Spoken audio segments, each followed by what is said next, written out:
ways can holistic education perspectives and practices help us transform our classrooms and lives? And I have four distinguished speakers, Jessica Gaudon, Laura Knapton, uh, Sophia Meyers, and Jess Roode. Roode. Yep. Roode. I have been offering holistic education courses. So I've been offering specific holistic education courses, but have also been experimenting with holistic education pedagogies in my other classrooms. Today I am particularly specifically going to talk about holistic education course that I offer to B.Ed students, and all of them at one point were my students in B.Ed holistic education course. So I thought it would be really good to have them as a panel and share their reflections on how they have been working with holistic education principles and practices. I hope you can you see it fine, or is it too small? Well, basically, I hope some of you are aware of Bill Pinar's name. I was a student at University of British Columbia, and when I met him, I discovered one of the ideas which have been very prominent in North America is the relevance of autobiography. And since then, whatever I do or whatever I think or whatever research I do, I always look into its autobiographical roots. So when I came to Mount St. Vincent University in 2011, the then Dean Jim Sharp, who is the chair of this conference now, asked me if I wanted to offer a elective course.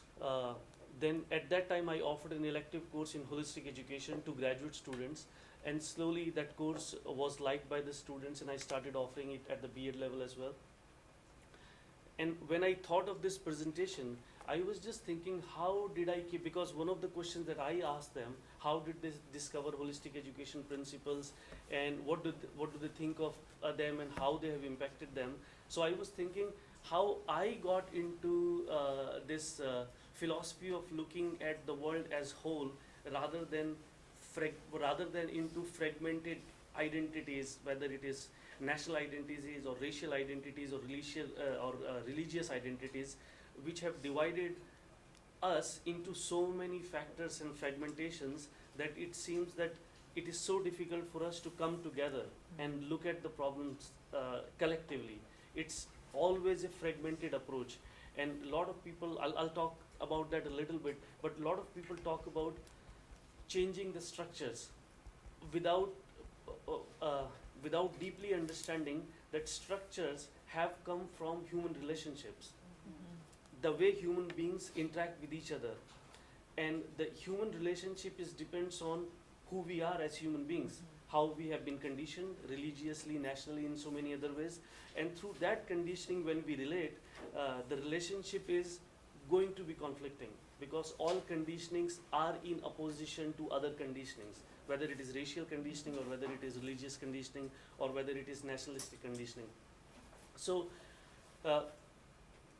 and I have been thinking about these topics, these issues for a while, why there are so many problems in the world, why people are at conflict with each other all the time, and why they are only looking at the issues from very superficial and external perspective, which is the external perspective or the structural perspective, only looking at the surface of the problem but never understanding why the problems exist in the first place.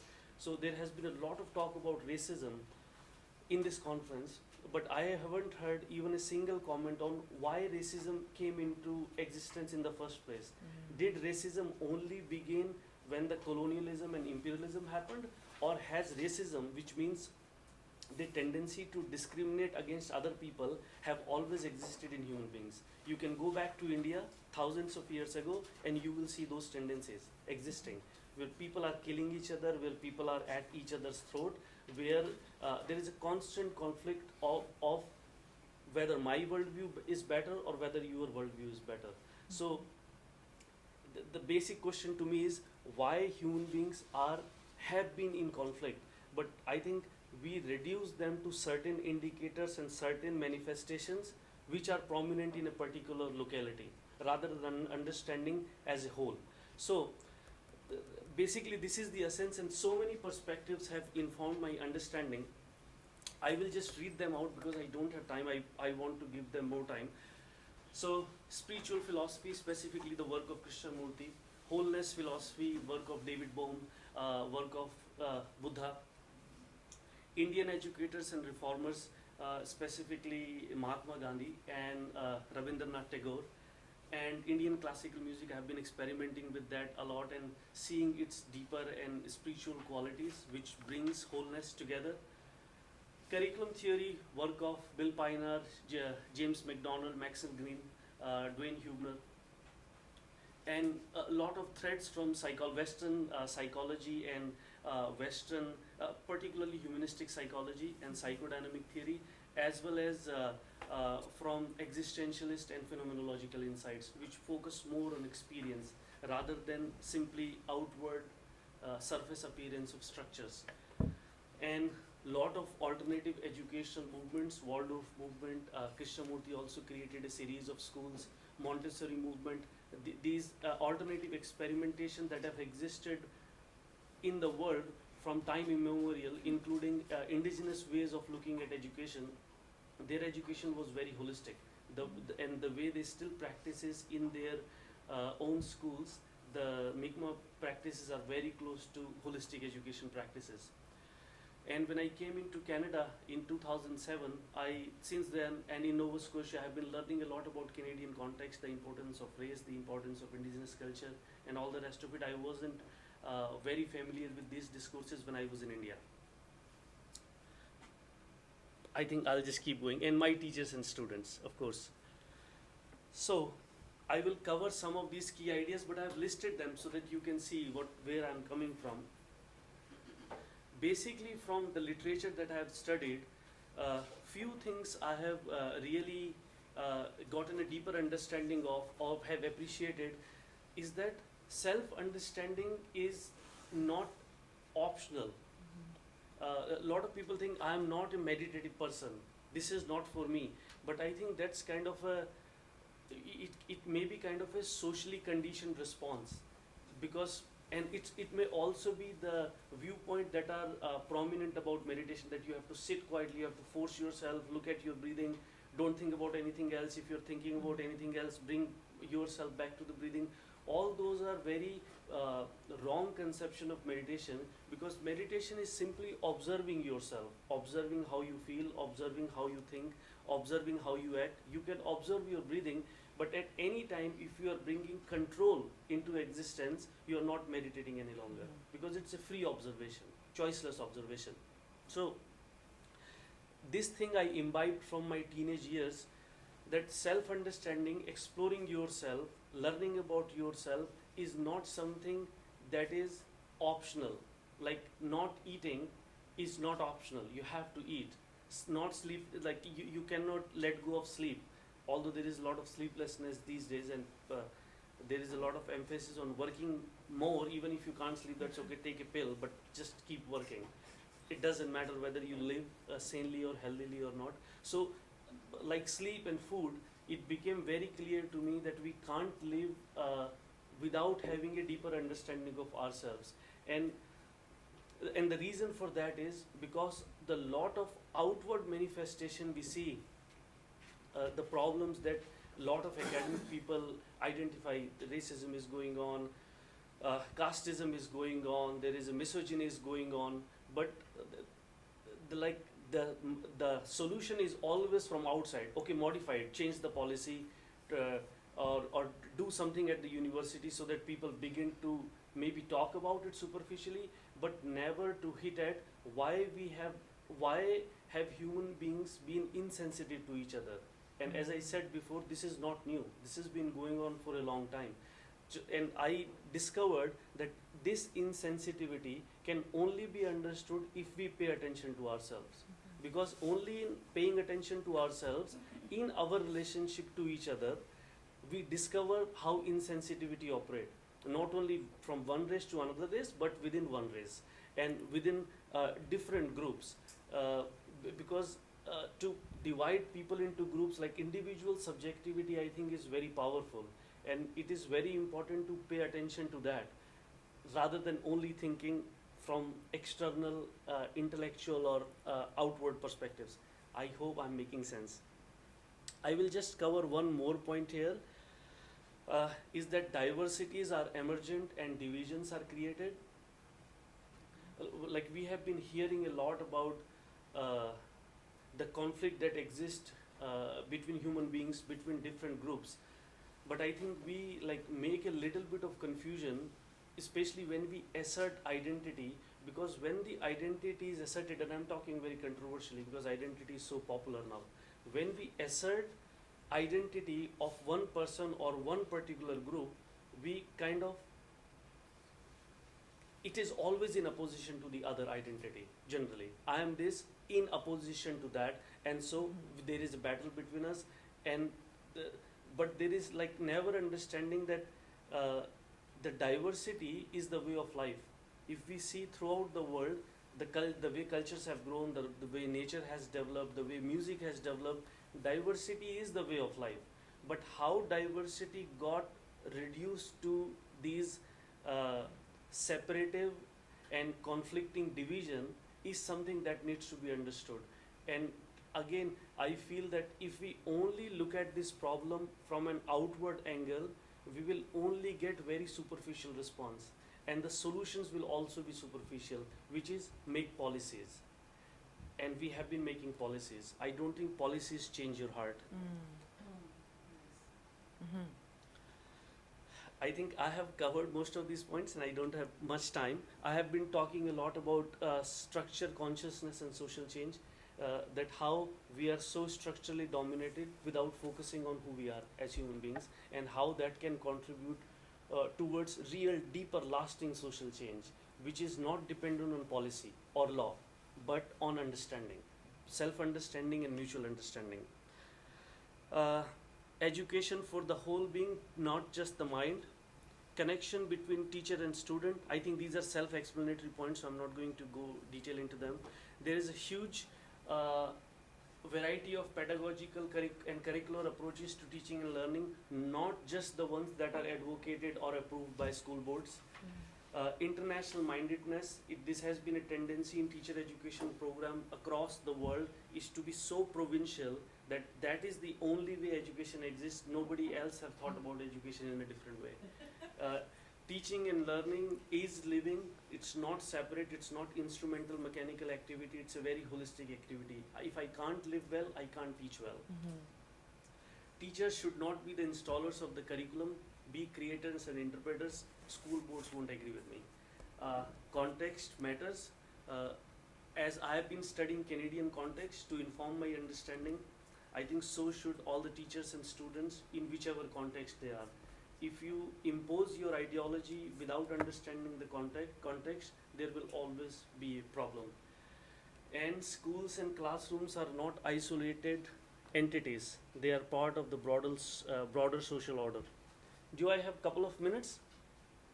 I think they will be talking, students will be talking about this as well. But generally the way I start my class, and I wanted to start this session as well with some meditation or reflective activity. And after that, we have dialogue. Maybe they can speak about that later on. And the dialogues are not instrumental outcomes based, that this is what I want from the dialogue. They're very open-ended, emergent. Let's see what comes from the dialogue. I invite a lot of guest speakers from the community, so that from alternative institutions, from MICMA institutions, so that students begin to see that public educational system is not the only system through which education happens. There are so many alternatives within Nova Scotia, and every year my students are very surprised. We didn't even know that these institutions existed here. All right. So this generally doesn't happen in holistic education class, but as you can see, my approach may be a little bit different. Very open-ended dialogue, very open-ended assignments, aimed to create students something independent, something individual. So there has been a lot of demand for give us guidelines, give us rigid structures, tell us what you want. And it continues in graduate program, in B.Ed program, even in PhD program. tell us what you want and we will give you that. But that is a product of conditioning. They have been trained to do that. If you will tell us, then we will know what to do. But I try to challenge, and that's a continuous process of reflection, to paying attention to students' superficial and sometimes deeper concern. Sometimes I'm staying away, God, what did that student say? I need to address that in the next class, because maybe they are not fully understanding where am I coming from. Freedom is not to torture them or to give them bad grade, but freedom is so that they create something independently, something that's not just given. They are just reproducing what I want them to reproduce. And these are the questions. Oh, sorry.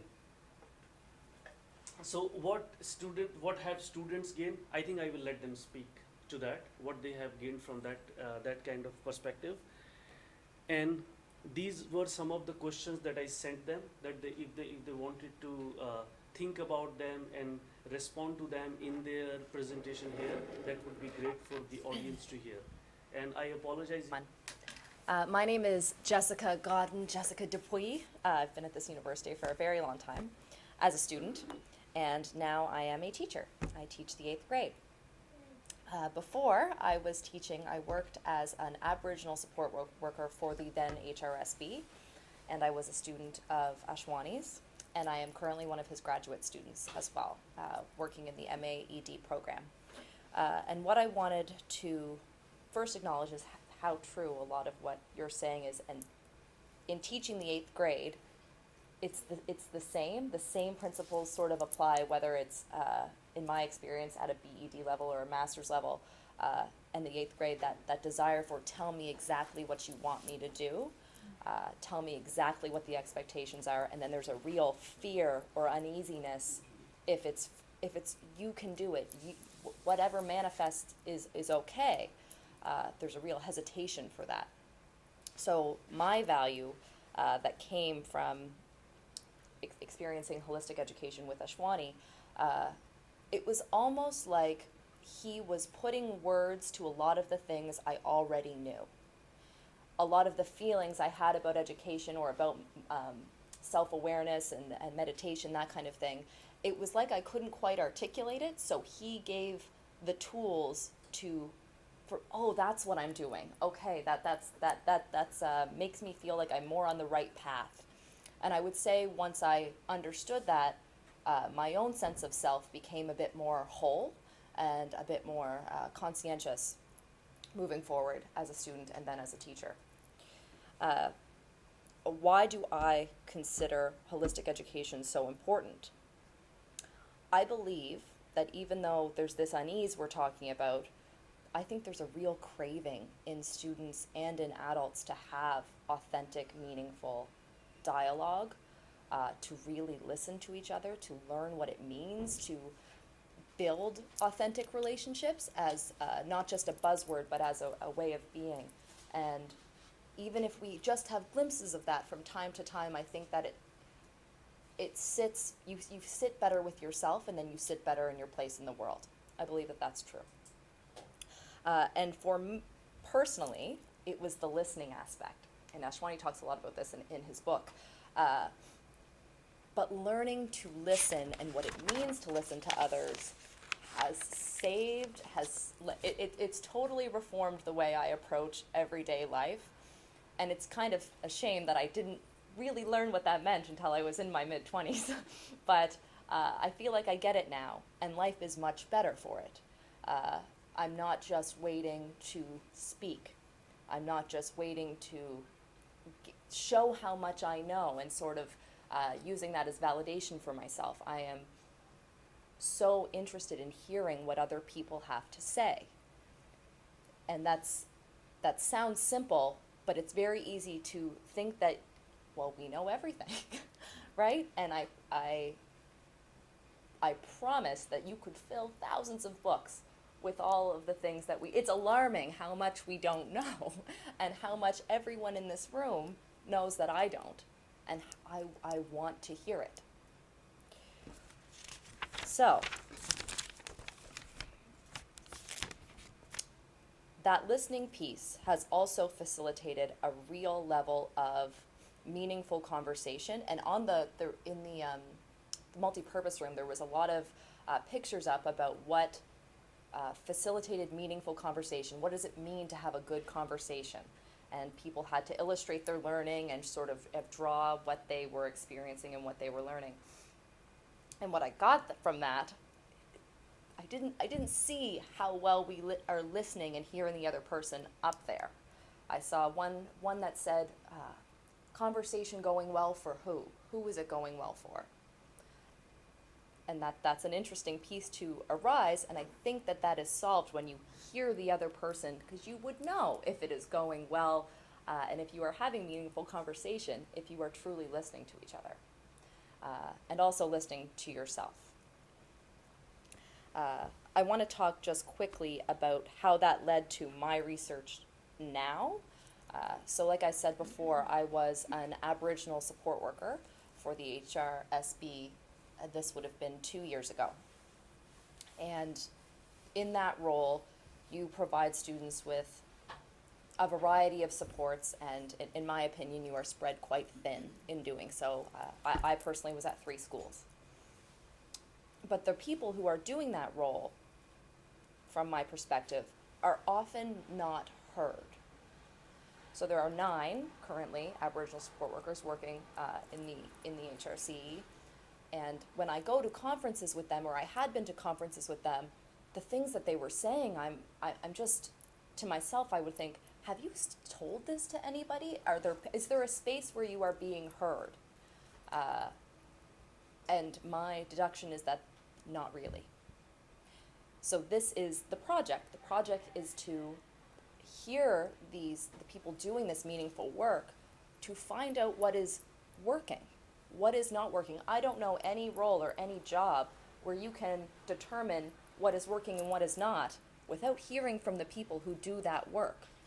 I think about teachers, right? You need to hear from teachers to know what is actually making a difference for students and for the teachers. And I would say that same principle lends itself to any discipline. So that's where I am right now. And the last thing I would leave you with is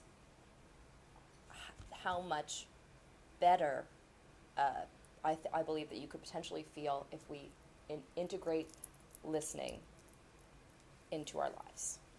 And that is what holistic education has done for me.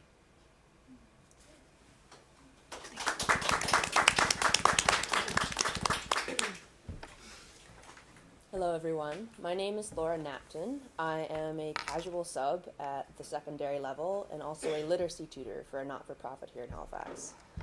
I was first introduced to the term holistic education through Ashwani's class here at the Mount, and it was honestly one of the most impactful courses I experienced, not only in my education degree, but in my whole 6-year university career.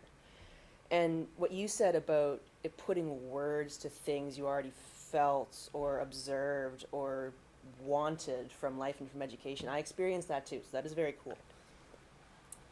So it also challenged some of my assumptions. For example, learning about open and democratic schooling challenged my assumptions about what is possible with younger children in terms of conflict resolution and democratic schooling. And that is just one example. Overall, what it gave me is a sense of possibility and hope in the face of very deeply ingrained systemic assumptions. And that is kind of what I want to focus on with you today. I was originally a student of political science and was especially interested in critical theory and exploring the assumptions of capitalism and more specifically of neoliberalism. So I was very excited when this is a topic that came up in Ashwani's course. And one of my greatest takeaways was that holistic education actually offers a very radical alternative to a lot of the assumptions that have come to us through neoliberal ideologies and the way that we have been conditioned to accept the way an economy runs and the way life is supposed to be. So I'm sure we're all familiar with the more traditional factory model of schooling. Anyone who goes through a BED program learns about the beginnings of public education and the original goals to create individually autonomous, ultimately competitive, but willing to acquiesce to authority. Those kind of individuals were originally what was meant to come out of public schools. Now, things are definitely changing. There are more and more progressive educators going against the grain, embracing holistic principles and other principles that challenge these ideas of competitiveness, of rejecting subjective knowledge, of only looking at things from the outside. However, a lot of these assumptions still exist, and especially on the systemic level. And I think a lot of those assumptions are behind why we still run into barriers, even though there's this great craving, this great desire for something different. So, some of these assumptions, a lot of them come down to competitiveness. Our students compete a lot, whether we realize it or not. They compete, and you see it if you just are a fly on the wall and listen to their conversations after they receive feedback. They have the sense, many of them, that they're competing for grades. They're competing for external rewards, competing for recognition and tokens from authority figures. And that conditions them to experience their life, their work, their purpose in a certain way. It fragments them in a way that I honestly feel rejects and stymies their emotional selves, their physical selves, and their authentic political selves. It is those aspects of the self that often want to go outside the bounds of individual competitiveness, of the assumptions of neoliberalism. And so those are often stymied in a system where those assumptions are dominant. So, considering that, how does holistic education offer an alternative? So, for one, I feel that dialogue and dialogical teaching has radical potential in and of itself. And one reason for this is that true dialogue actually dissolves hierarchies. If one person, if one party has total control over the direction and the outcome of the conversation, this is not dialogue.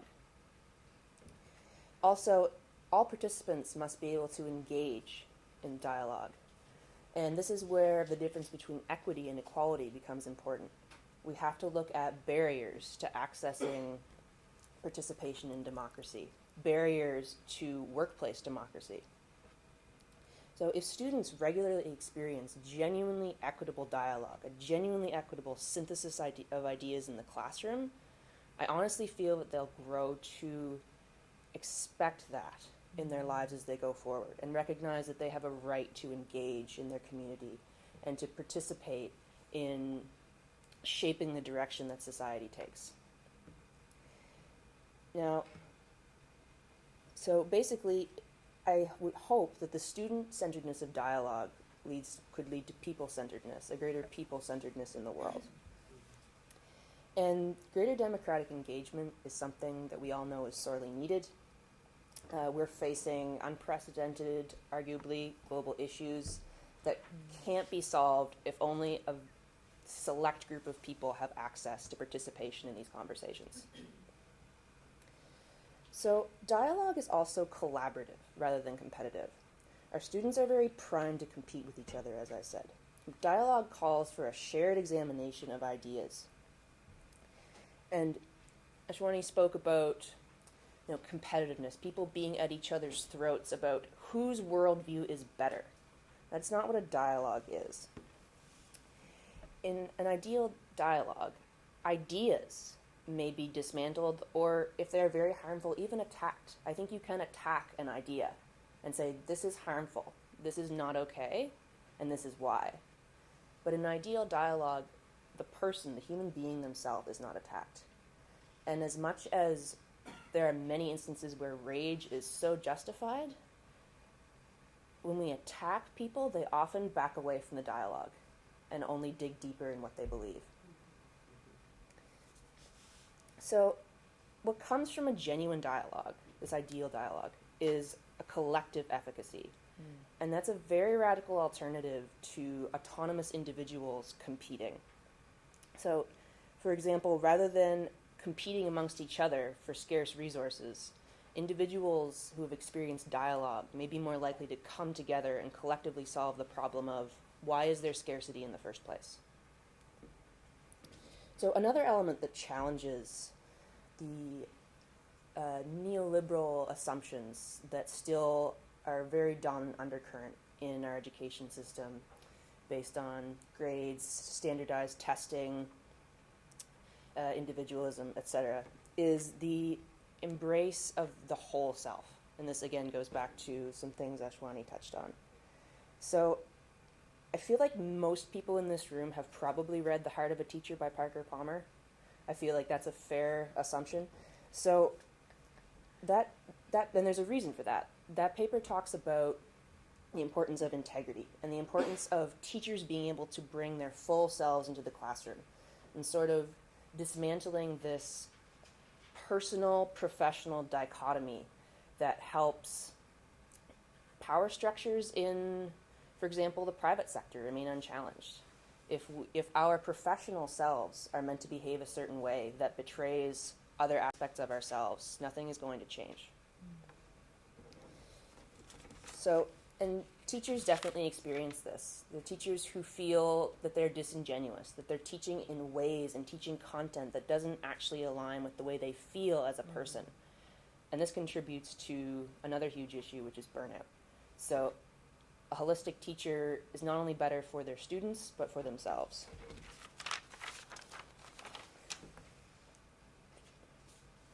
So recognizing students' intersecting identities, not as separate facets to be divided up and examined from the outside, but a whole bunch of factors coming together to create a whole person. If we can bring that into the classroom, it will change the way students look at education and the way they feel about going to school. If schooling and education are framed as being only to get a job, to obtain economic security or external recognition, instead of an opportunity for very rewarding personal discovery and growth, my feeling is that a lot of students are going to continue dreading going to school. It is an obligation rather than an opportunity. And they're also, from experiencing holistic education, I think less likely to accept dehumanizing treatment later in life. If they've experienced being welcomed as full humans with unique perspectives and intersecting, combining identities, they're going to be far less likely to accept experiences of alienation and dehumanization in their lives going forward.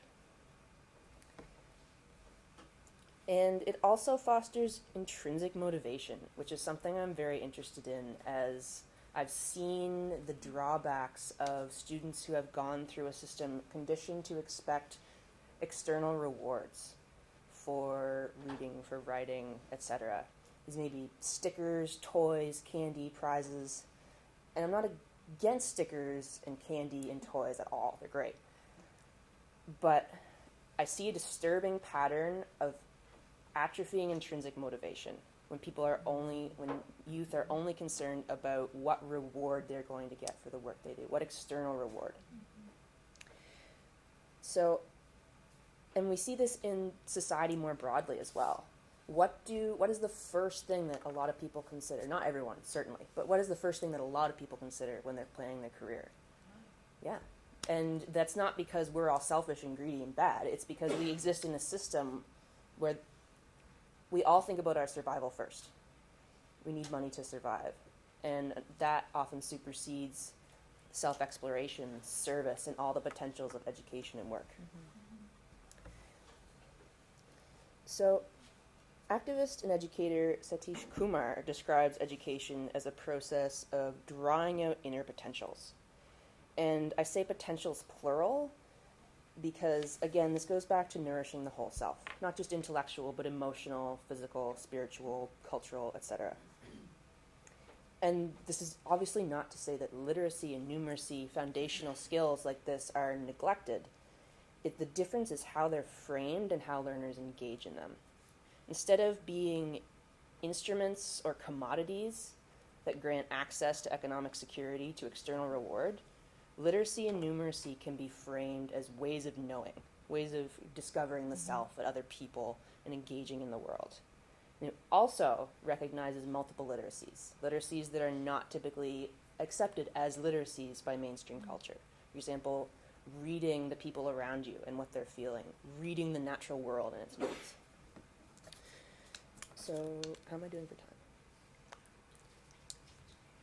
Perfect, thank you. So, a classroom culture that is a holistic classroom in which dialogue, wholeness of the self, and community are valued over individual competitiveness and external rewards. By doing this, we can ultimately foster a generation of people who can see the possibility of a better world, a different world.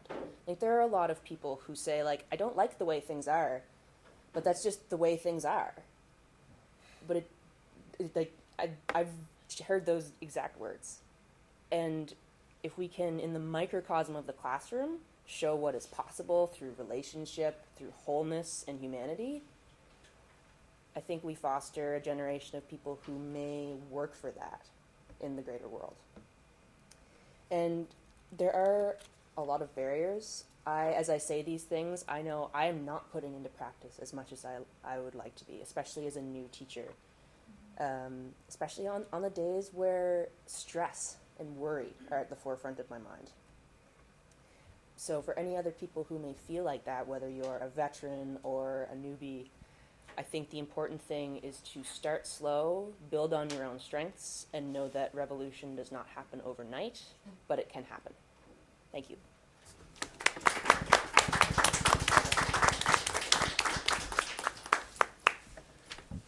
Thank you all for coming. My name is Sophia Meyers. I am a secondary teacher. I teach English and science. Currently, it's my first year teaching. I graduated last spring from Mount St. Vincent. And I have a small term teaching grade 8 science at the junior high level. My own introduction to holistic education was here. I grew up in Halifax, and I'd heard about Montessori education, and I knew that Shambhala existed and that they were an alternative school with alternative education practices, but I didn't really know what holistic education meant. And I don't think I really understood it until I came to Ashwani's course. But I did know that I wanted to introduce these values into my own classroom because of the little bits and pieces that I'd accumulated along the way. But coming to my education degree, especially after going through my first year, I didn't really understand how to apply these concepts to my own educational practice, which is why, again, I came to Ashwani's course. And I do still think that there are a lot of barriers in our current education system to providing holistic education and truly holistic education to our students, but that seed of possibility is there, and I think we can work with the structures that we're given with, because public education is so important, and there are a lot of barriers of access to alternative education for students and even for teachers themselves to be teachers in an alternative school. So I think working with the structures that we have and recognizing those barriers, but then trying to work through them is really important. Holistic education as a whole is so important because you're teaching to the whole student, but also the whole community in your classroom and in your school. And I think a lot of that stems from not just teaching to the academic parts of your class, not just teaching to that intellect, but teaching to your social and emotional intelligence, which is often not recognized in our school system. I think it's really important to meet students where they're at, because if you can't do that, you're not going to be able to learn or not going to be able to teach with them. Mm-hmm. My own experience looking back and reflecting on my own education here in Nova Scotia, although I learned a lot, my experiences were definitely more defined by the people that I was learning from and the people I was learning with. And over time, we forget the facts that we're learning. As a science teacher, I know that quite well. We forget the things that we learn, but we remember the help that we received along the way. And I think the strategies of learning are something that can be ingrained more deeply and more truly than the actual facts that we're learning. I think it's also really important for holistic education that we're challenging students with new perspectives that they might not encounter outside of the education system. Our outcomes can be very rigid, but there can be some flexibility that we can play with in there. And it also, through this building of community with holistic education, you're teaching problem-solving skills and interpersonal skills that are often neglected through that typical academic stream. If you're just working on worksheets all day, every day, that's not really teaching you how to interact with your classmates. It's not teaching you how to build those skills when you go outside of that education system in school and actually go into the world. I think the most important parts of holistic education in my own practice are those of discussion and representation and building those connections through community. To speak a little bit more on the barriers that are in place from what I've seen in my short time teaching, a lot like what Laura was talking about with the industrial roots of school, it doesn't set up a structure that's very kind to the holistic values that we'd like to integrate into our classrooms. It sometimes feels like we're more institutions of childcare with the goal of creating uniformity, and that is very much anti-holistic education.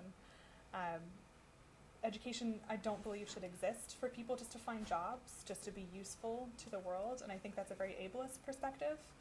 I worked a lot in learning centers in schools. I worked as an EPA before I became a teacher, so I worked one-on-one with students. And you can see the difference that these students can make and just the wonderful minds and communities that they can have. And viewing education purely as a way to find a job is very harmful to those ideologies, and I think that's one of the major barriers, not only for education, but for the inclusion programs that we have in our schools and the way that those are viewed within this structure. I think the purpose of education, as a lot of holistic teachers discuss, is to inspire students to love learning, and even if that's not always possible, to at least teach them how to teach themselves and teach them how to continue learning and growing, both emotionally and intellectually, after they've left those formative school years. Because school, as Laura was talking about as well, often comes down to grading and that fear of failure that is ingrained in students through the kind of feedback that they're receiving and the kind of that kind of grading and reward system, which obviously goes against a lot of holistic values. And students can get fixated on grades at such an early age, and it's really difficult as a secondary teacher to try and work past all those formative years of, well, the grade is the most important. And the grading system changes with every different iteration of school. In elementary school, you get your ABCs, and your junior highs, you get your 1 to 4s, and then in your high schools, you get your percentage grades. So the method of feedback is constantly being changed for these students, and it's always in a very strict and structured way as well.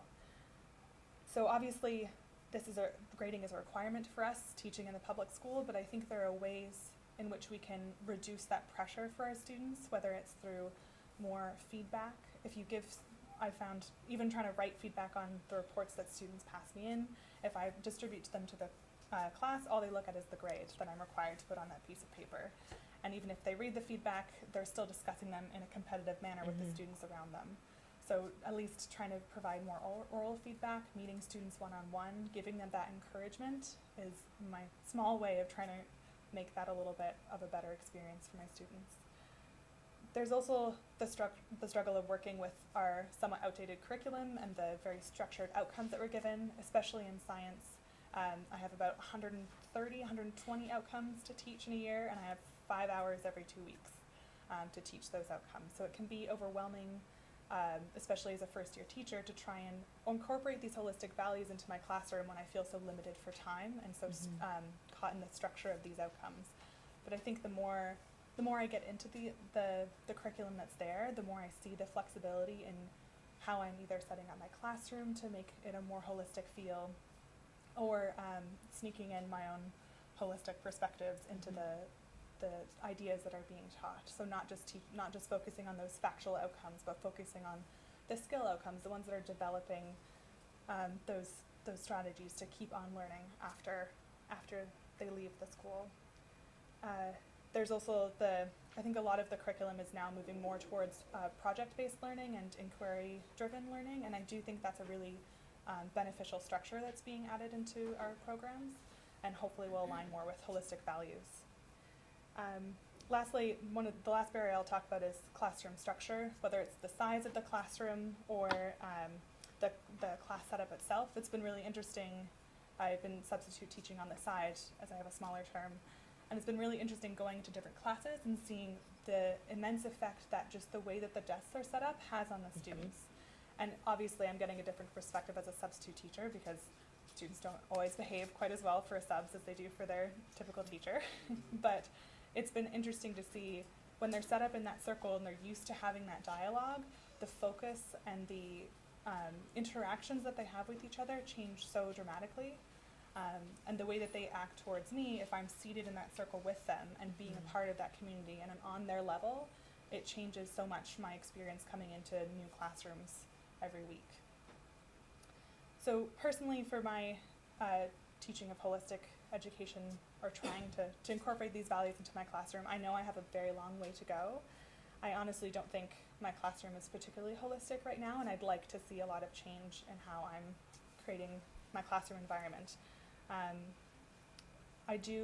The goals that I find most accessible to me are that teaching of emotional intelligence, creating dialogue in my classroom, and introducing students to new perspectives. So for emotional intelligence, I find even if we aren't consciously teaching about emotional intelligence, we are subconsciously doing that anyway. And that if we're not recognizing that, that can lead to some damaging behavior and some damaging ideas for our students. So I think recognizing that that's part of our job as teachers is really important. And there are programs that are being introduced to schools that are trying to target that as well. I don't know how many people have heard of Caring School Communities, but it's a program that's been instated in elementary schools with, I've heard, some success, and is now being put forward in junior highs. There are some problems with the structure of that program for the way that junior highs run, but I think the goal of that is really key, and the fact that our school board is at least recognizing that this is a piece that is important to our teaching practice is really, really good to see. As for creating dialogue, I think it's an essential part of classroom interaction to create that holistic environment, and teaching conversation and discussion is a key piece, especially in a science classroom. You don't really get that discussion if it's just about facts, and that's not what science is about. Science is about creativity as much as English is. It's about researching and discovering new ways of thinking and incorporating those into your values, and science it's not just fixated. Science changes, and students don't often get that perspective unless they have that dialogue where they're discussing new things that they've learned, whether they're discussing new ideologies, and then having that problem solving where you can disagree with someone but still have a conversation with them, which I think is incredibly important. And even if you can't have your classroom seated in a circle every day, thank you, if you even incorporating discussions on a weekly basis, or having like a town hall meeting kind of discussion of different ideologies. And then lastly, introducing students to new perspectives is where I think I've been most successful in my practice, and I think is one of the key parts of education. I think there's a lot of division in how we treat creativity, as I mentioned. Science is just as creative as other courses. And bringing in diverse perspectives is incredibly important for this. So I try to bring in a lot of Mi'kmaq perspectives into my science classroom, teaching about Etiwaptamunk, two-eyed seeing, and how we can have a lot of different perspectives. We can have a lot of different sources of science and this knowledge that we're teaching about. And one is not necessarily better than the other. They're just different perspectives, and they're coming from different sources, and they're equally valuable, and they all have a lot to tell us. So in conclusion, I think there are a lot of barriers for us as teachers towards teaching holistic education, but there's a lot of possibility there as well, and I think things are changing for the better in our school system. I think as long as we have a goal that we're setting ourselves, as not teaching for this job, teaching to find work, but teaching with the goal of freedom and the goal of inquiry, is really at the heart of holistic education. Thank you.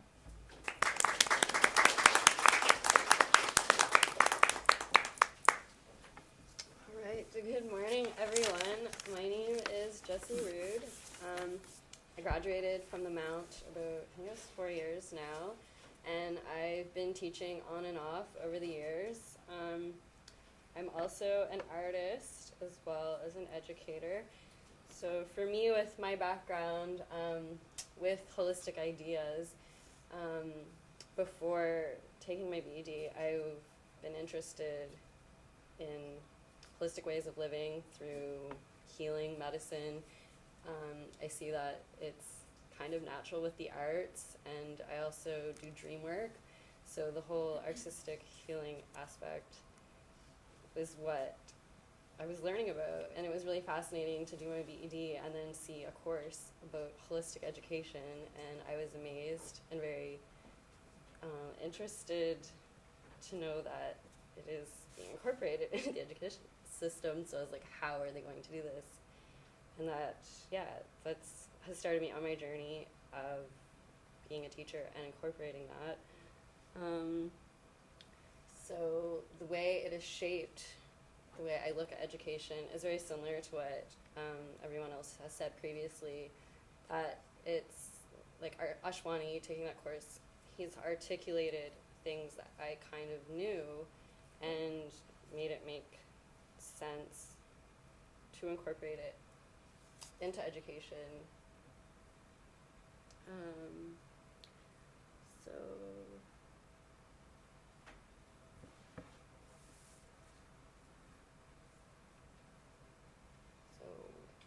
why I consider holistic education important is because it not only transforms the individual and helps them understand themselves, but it helps the collective community to be their most authentic and healthy selves. So when people have understanding of who they are, what they want, their motivations, their drives, they can have a sense of what they want to explore, what they want to know, and how to involve and include themselves in the community. And I think it's important too because it teaches the students social skills and, again, how to interact with each other and share and listen. And that was another key aspect of holistic education that I was really interested in and found very effective, was the listening aspect. So in what ways does holistic education celebrate diversity and individualism? And this goes in with the listening aspect, that it is inclusive. It includes everyone, gives everyone a voice, an opportunity, a chance to share their feelings, their thoughts. And as a sub, and I have had a term teaching, and it was at Bridgeway Academy, and the way that I included holistic approaches in the classroom was through the Socratic dialogue and circle.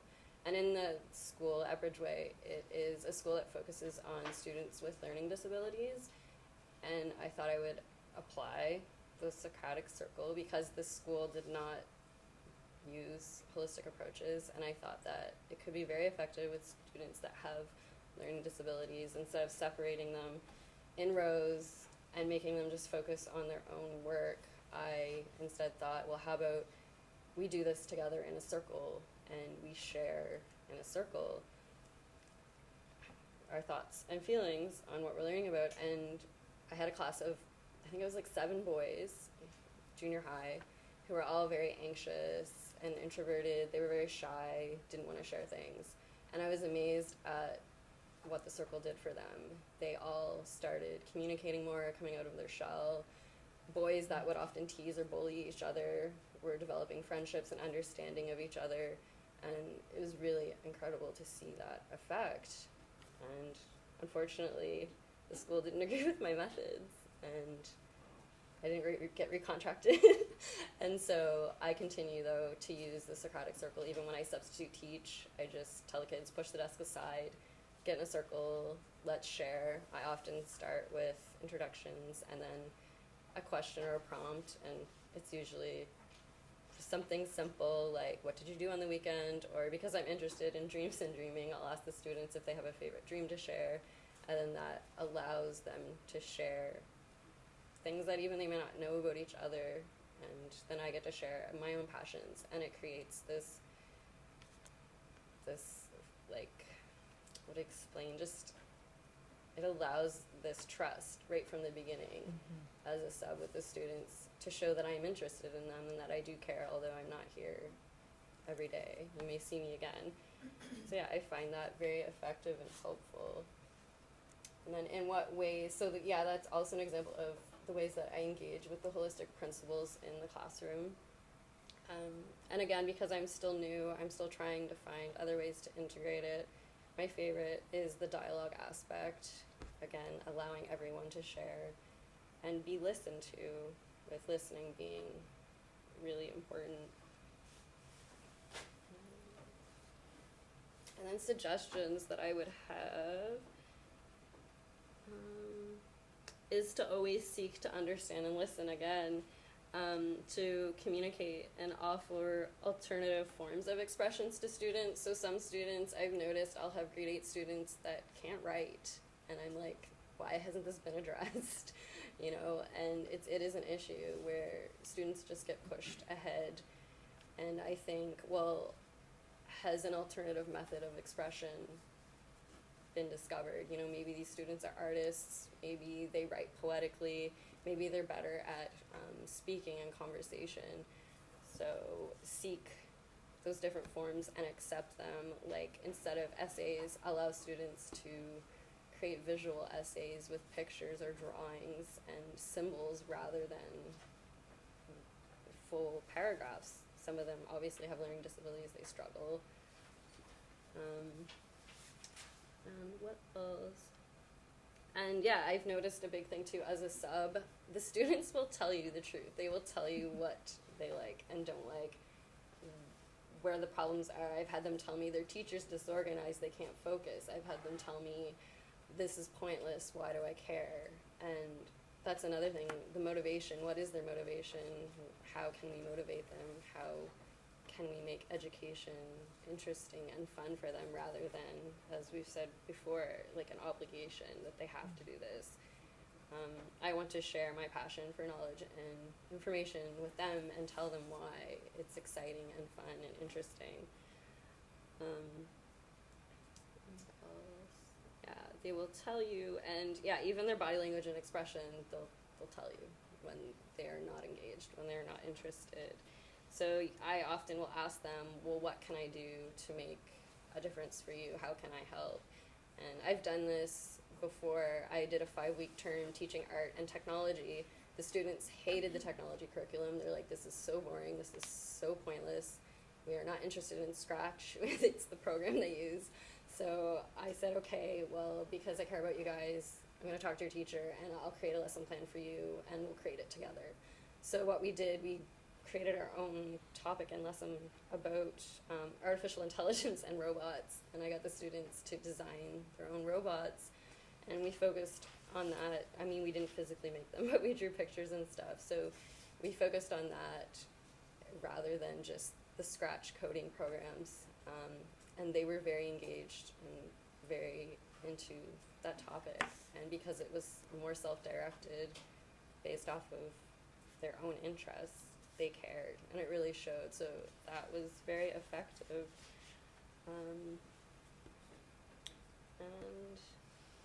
And another suggestion for me that I find effective and to incorporate with teaching is journaling. I always go home and reflect, the whole reflective aspect as well, and I get my students to do quick writes or through prompts to write and reflect, to think first before sharing.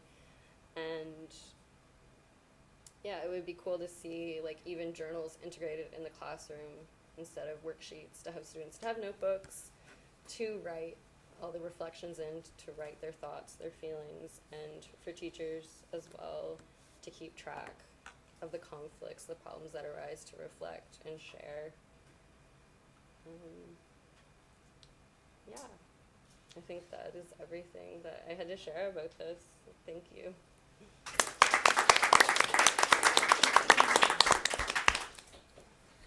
So I think today we have quite a bit of time for discussion. So please, your questions and comments, or Thank you all. It's really, I didn't really know what what to expect from hearing all your perspectives, and you surprised me and challenged me, so thank you all. A question that I have around the inclusion, there's been a really big movement for inclusion in classrooms and having children in the education system. I'm just wondering, how does the inclusion policy, and I heard that term come up, how does it support or enable you to be perhaps more creative for different learners? And thinking personally, you know, a son with recently diagnosed ADHD, and seeing how difficult that might be for him to incorporate socially because of what's going on in his own body and his own brain, and how some of these tactics with inclusion policy can help or hinder the work that you're doing holistically. Okay. You can choose Yeah, no, I think inclusion does a really good job of because you're including all of these students in the school. It is definitely a more holistic approach for the community, right? So when it comes to students who are on an IPP, an individualized program plan, you as the teacher get to create the outcomes for them. And that's a wonderful freedom to have. It can be a little bit daunting. I've created my first ones this year, not knowing the students, but having these written records from other teachers. So it's hard to get to know what's going to work for them that quickly.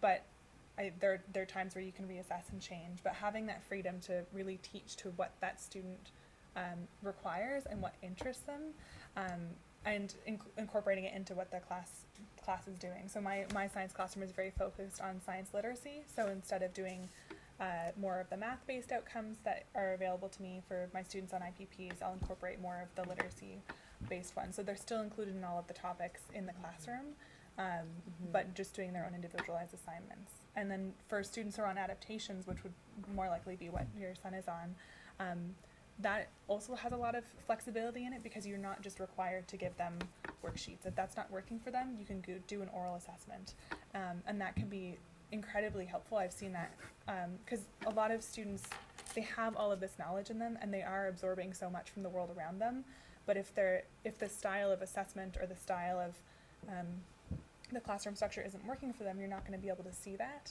So having that inclusion system where you have those records being kept and that awareness for teachers going in, even if I've never met the student before, I know what works for them in other classes before, right? So that's a really helpful piece, I think, in teaching to that individual creativity and freedom. Yeah. And the different ways of knowing that you mentioned, you know, the different ways that we value education, and I think pushing the boundaries on nature and pushing the boundaries on what a classroom, where it even is, and how that can be, is Powerful. is really Yeah. powerful. So keep pushing the boundaries for all the different ways of knowing and being, and letting people trust their own bodies, their own sense of the world is so powerful. So thank you for the work you're doing. That's very kind. With I just want to make one quick comment. See, inclusion basically implies that different students have different needs and they have to be met there, right? But the problem is you can bring an inclusion policy and you can do whatever at the level of the policy. The basic philosophy is that curriculum is standardized across all classrooms, across all students, across all teachers. It doesn't pay any attention to the specificity of the culture, where the school is located, because Nova Scotia is not a standardized uniform culture. There are so many variations here.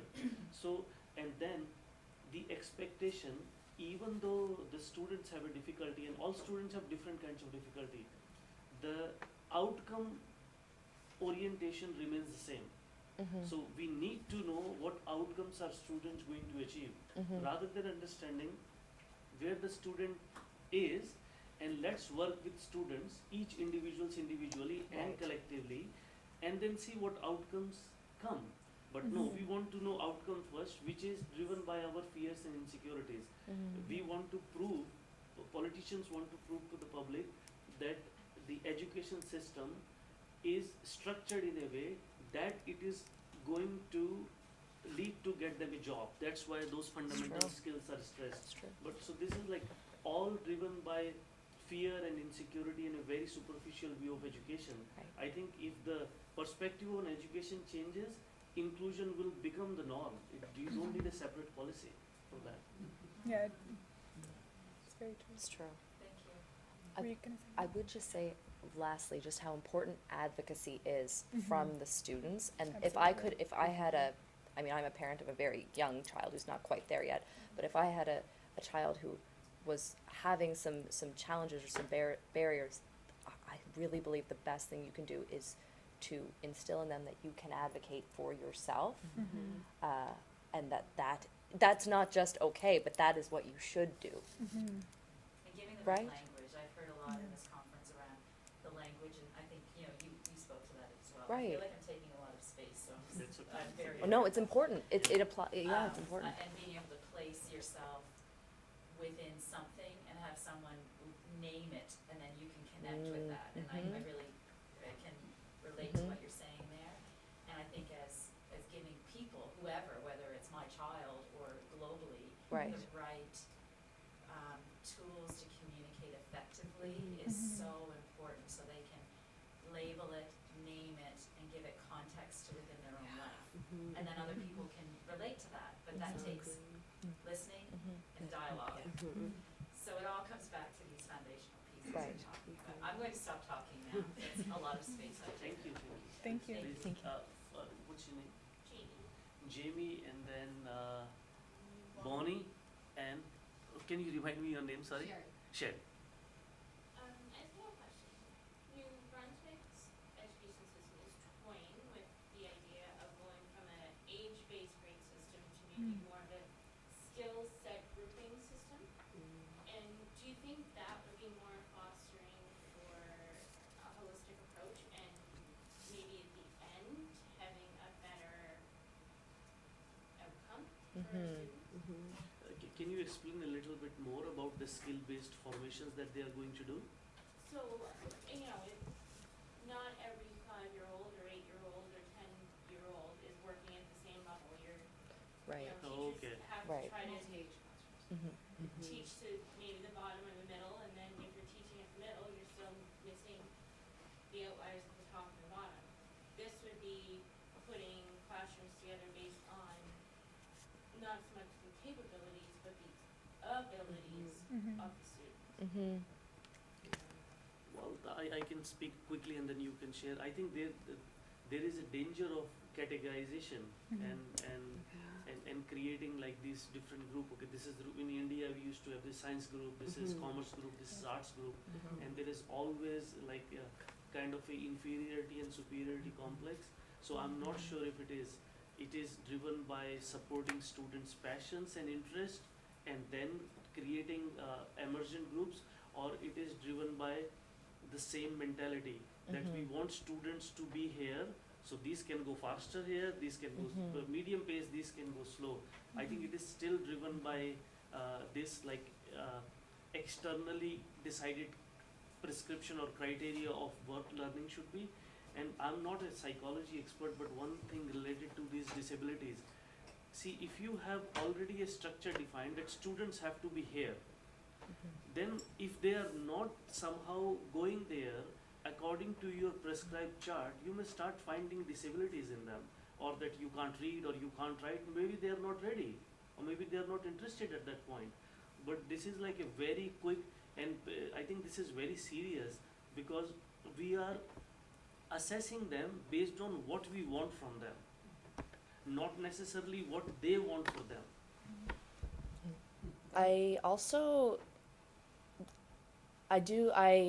I definitely appreciate where the policy is coming from, because the issue of having to teach to such a broad range of abilities and levels, that is an issue. However, my concern with a skills-based, a standardized, objective-based, grade system, one of my concerns lies in the fact that socioeconomic factors are so huge in determining literacy and ability to be engaged in school. For example, someone who is hungry is not going to learn. So I think there's a very big risk of creating, of exacerbating classism in schools. Yeah.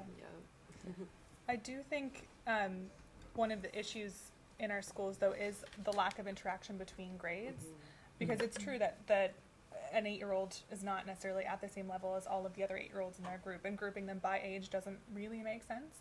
I do have a lot of concerns about the policy, but I think having students just grouped based by age, once they leave the education system, they don't know how to interact with adults on the same level, right? They don't know how to interact with adults. They don't know how to act with people younger than them or older than them, and that sense of community is really not there if you're just focusing on age alone.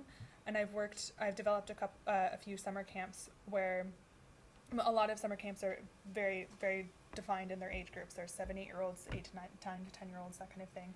And I was working with groups from age 6 to age 12 and having them working together on like science kind of fun activities and seeing the kind of help that you could get with, they didn't all have, it's a summer camp, so it's not the same as education, but they didn't all have the same goals, but the older kids would help the younger kids, and the younger kids would inspire the older kids to have that enthusiasm and excitement. So I think that kind of conversation between students of multiple ages is really important, but I don't know if that's, I do worry about the system being set up more as streaming and less as that kind of conversation and community piece.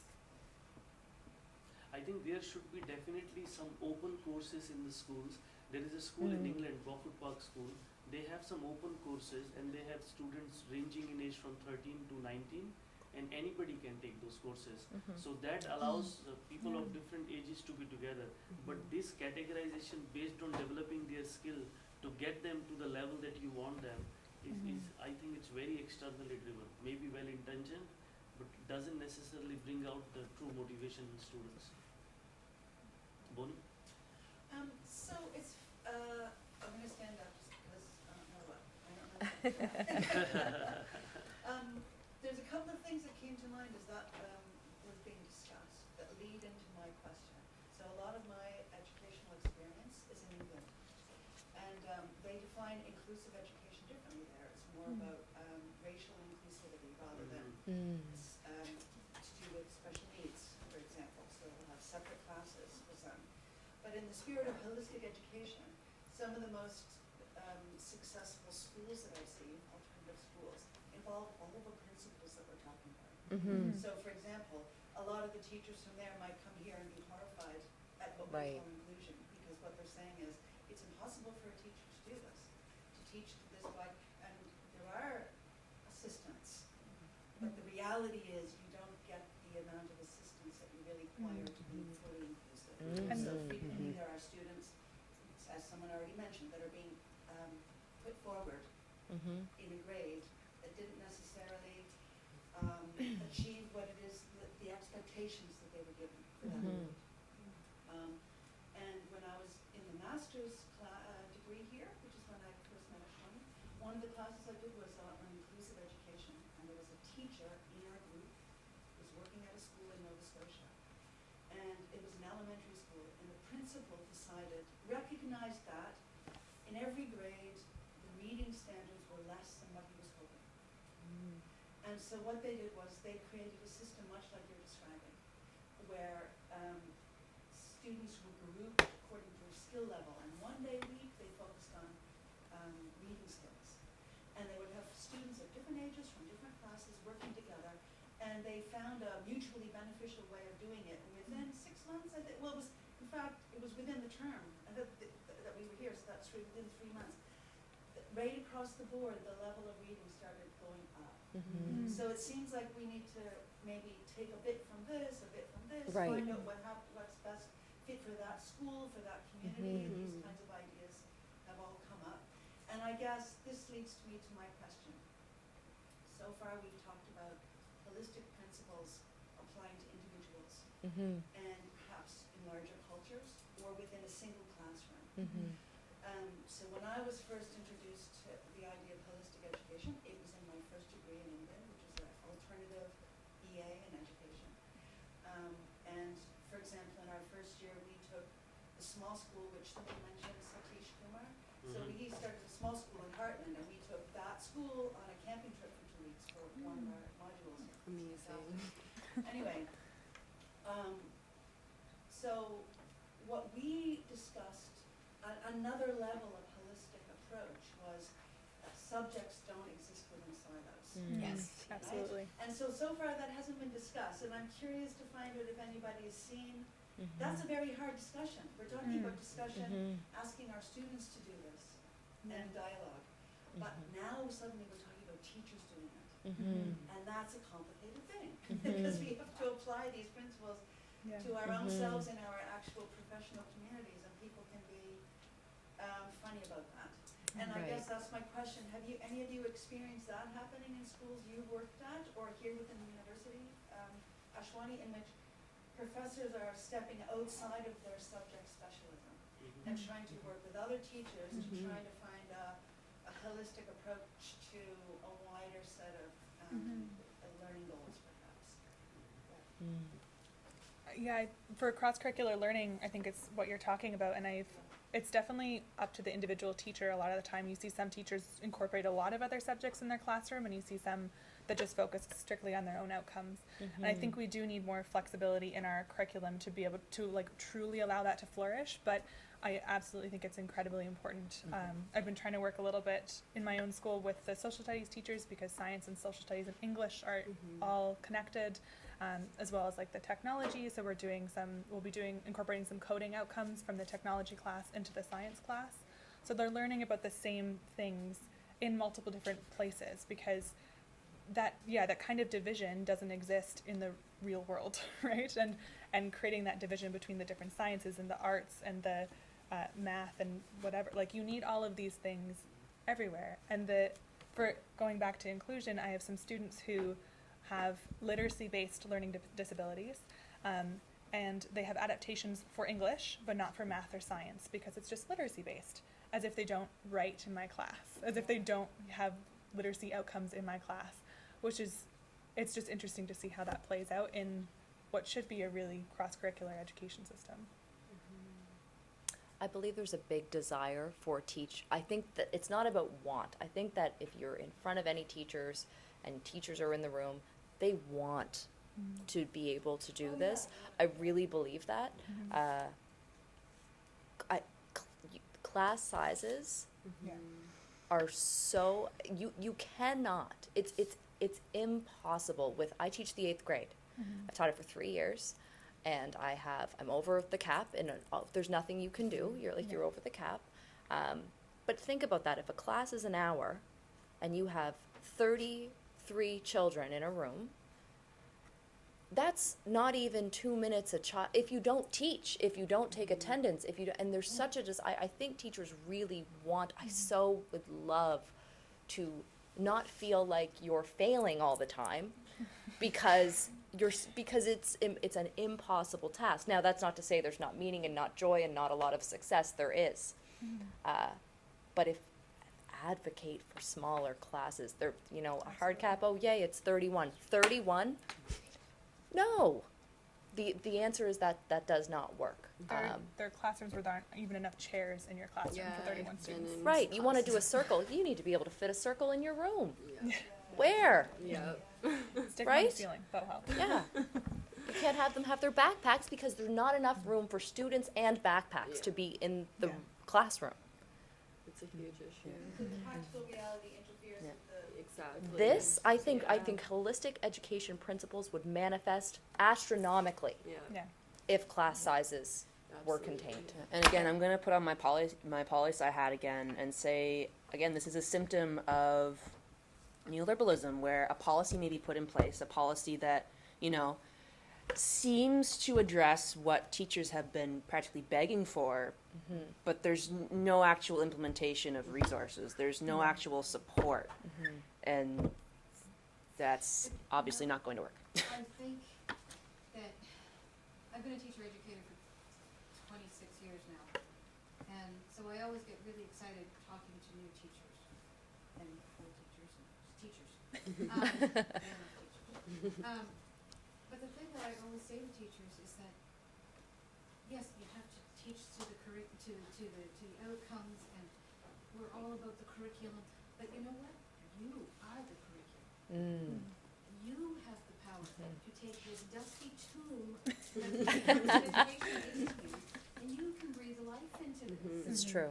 And you can make your class Yes. You have that power Yes. to reach every child, Mm-hmm. right? You're not teaching a subject, you're teaching children, right? Mm-hmm. So Exactly. you are the curriculum. And I think It's that's powerful. how it should be looked at, It's because we powerful. see curriculum as something imposed upon a group of people, which rather than connecting them, divides them. Because and I think one I quickly wanted to say, even if the reading skill are working when they group them, I think it is still dangerous, because Right. the expectations are externally imposed and you are training them to meet the expectation, but it's still not coming from within that this is what I want to learn and this is what I want to excel in. And I think as far as like there is a disciplinary specialization, which is a truth, but at the same time everybody knows the deeper you go, the deeper we see that these divisions are artificially created. Knowledge seeking or inquiry is always very holistic, and that's how the sciences actually developed. The same scientist would also be geographer and sometimes would also be interested in spirituality and would also be a botanist. Alexander Humboldt, for example. So I think knowledge is in its very essence integrated, but there is a tendency to go with what you are comfortable with. So I'm teaching a doctoral seminar in curriculum theory. I have seen that many people would teach that course with the material that they are comfortable with. And in every class I'm trying to introduce them to all the perspectives which I'm not an expert in. So choosing the readings and bringing the experts in so that they don't become pigeonholed that this is the way educational theory works. And most doctoral students, when they come in the beginning, they just want to focus on their thesis, don't want to understand anything else. So I think it is our responsibility, you're right, to push the boundary and allow people to see that there are so many ways in which you can look at things, not just one.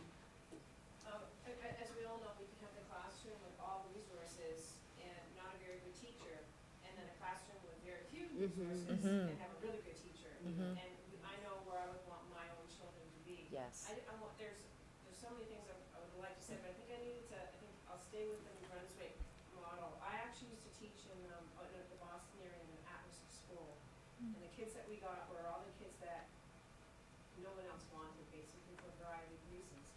And we were immersed in a small college, and so our responsibility was to basically get them effectively a GED, so a variety of courses that they had to meet. So if you arrived in my course, my biology course, for example, and it was very apparent that you could do the biology, we actually gave them a quick test, and they could actually go on to university at the age of 16, or on to college and take the biology course, because it was a waste of their time to be in my class just to get that box checked off. And so there is a way that you can balance that, I guess is what I'm saying, and it is tricky. And so in my class, for example, I could have a 15-year-old, 16-year-old, 17-year-old, 18-year-old, 19-year-old, and it really just depended on your skill set, and because there were these boxes, we had to work within this system, there are these boxes that need to be checked off, you need to get your diploma, but at the same token, if you know how to do algebra, then let's put you over here. We were able to do that because we were not a public school, which was the beauty of that. So I just wanted to say that that is a model that I think that can work only because I've worked in it. But one of the big reasons that I also think it worked is we were a small school, or we are still, I still say I'm part of the school. There are about 100 kids, and we were a family. And I'm still in, I haven't been there, I guess it's been 8 years now. I'm still in contact with some of those students even today. And so I think that lends itself to this holistic model that we try to incorporate to the best of our ability with the tools we have. And that's just what I want to say. See, I think in addition to the resources, there should be more focus on giving teachers academic freedom. Rarely anybody talks about that constructing curriculum, creating curriculum, it teachers' prerogative. It's not policymakers' prerogative, what curriculum should be taught. And then there should be trust on teachers.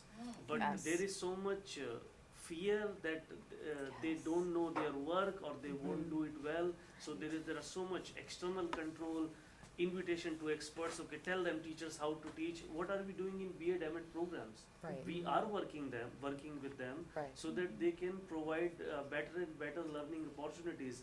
But this like hero worship, this like expert game that okay, this expert is so famous, so many books have been written, their pedagogical approach is being applied in so many schools. It's like a matter of so many that like and then okay, so this is like a great expert, we have to try, and then all the teachers are trying it. Politics change in 5 years, another True. model comes in. Yeah. So So teachers true. are not growing their roots, but depending on what is going to be thrown at them. Education is political, right? Yeah, thank you for all the sharing. I was just wondered how holistic education can benefit the people or students from diverse groups. For example, international students or immigrants, as I noticed that we have a good increase in the international student population in the province. For Yes. example, at the Mount and CDU, they grow from over 1,000 to 3,000 this year in the international students. And how can you apply that to that group? And because I was an international student before, and I graduated last year, and how do educators or professors, teachers grade those international students? And will you grade them on the like improvement or on the same standard according like compared to the domestic students? Because they're at different starting lines. They might be second language learners, and they may never had experiences to giving presentations in public. And how can you deal with that? And you know, for some Asian cultural students, for example, me, A might mean like just average from my parents, of like from other perspectives, and B might be like mean below average. But here, teachers will give the explanations or grading comments. But how can you cover that to that group of students? Can I speak to that? Lot of students come to my class, especially in elective courses, because as I said, that education has a tendency or a tragedy to be provincial. So mostly like, and that's all over the world. Only so there are like engineering programs, business program where people will come from all over the world. But in education, it tends to become provincial because of the certification. So that's unfortunate. But at the level of graduate education, lot of international students come, and international education office sends them to my courses as well, because I am sympathetic. I was myself an international student. I think what happens is, and students, I think international what I faced when the professor was rigid, tied to their own ideology and structure and what they expect, they wouldn't give you any freedom to express yourself differently or to give you different opportunities so that you can express yourself differently. But there are also professors who I met who were very flexible. I came to Canada in 2007 for my PhD, and I ended up taking 3 courses. And the level of course here, my knowledge level I would say was pretty good, but the demand of the course is very different, and nobody told me that you should never do that. Don't take 3 courses, new culture, new climate, everything is new. I ended up taking 3 courses, and all 3 professors were very flexible. One of them was more tied to her way of thinking, and if you do that, then that's better. But others too were internationally renowned professors, and they were very flexible. So when I asked them, give me some more time to do my work, they were very happy.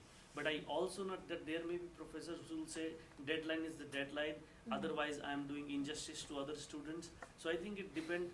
That's one point, to be flexible, and then encouraging them to bring their own perspectives, because education is not, or any subject is not, has to be studied only in the Western, through the Western canon.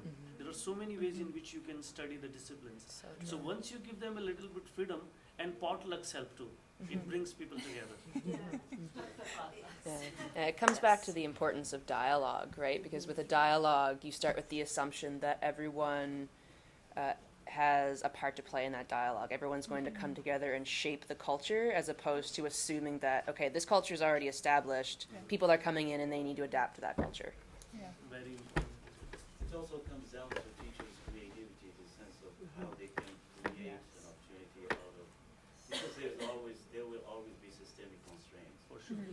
I used to work in Morocco in high school. I taught for 8 years, and Wow. we used to have these crowded classes where we had to teach 45, 50 students in a class. You know, I taught and there's- 53, 55 in Yeah. India. And there was, I was teaching English, and there was speaking activities where students are, I mean, the objective of teaching students speaking activities is to enhance their speaking Right. communicative skills. And you can't give every student time to speak English, and you have 45 students and only 1 hour. Doesn't happen. So you have to think about creative ways to engage Yes. students and help them learn. So what we do is, for example, we were two teachers in English, so we created clubs like speaking club, movie club, where we ask students, encourage them to come and speak, do activities with them, That's watch great. movies, listen Yes. to songs and stuff like that. But those solutions they come at your sacrifice from teachers too. Yes. And so, yeah, the inclusion of these ideal principles you're talking about sometimes can be hard, especially when you have a class size that is larger. For sure, for sure. And I used to hold a dialogue with my 8th graders, 53 students, and next to vice principal's room. So it used to be so exciting and energetic, and vice principal would like wonder what's going on in that class. Are they studying? Because there is no silence. They're talking all the time. So although the